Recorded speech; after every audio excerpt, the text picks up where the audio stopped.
Utiliser des données structurées sur votre site Web. Qu'est-ce que c'est?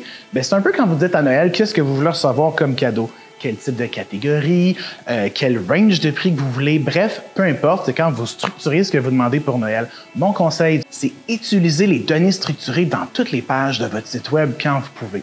Des exemples de données structurées qui existent, il y a les personnes, les articles, il y a les recettes, les FAQ, il y a même les produits.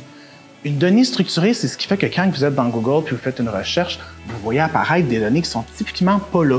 Par exemple, si vous recherchez une recette pour le temps des fêtes, vous risquez de voir apparaître le temps que la recette prend à concevoir et même la difficulté dans les résultats de Google. Eh bien, comment est-ce que ça arrive? C'est avec les données structurées. Même chose pour les événements que vous allez avoir le prix directement ou quand vous allez chercher pour votre célébrité préférée, puis que vous allez voir son lieu de naissance, son âge, un petit synopsis de qui elle est apparaître directement dans le côté. Google se sert des données structurées pour structurer les moteurs de recherche.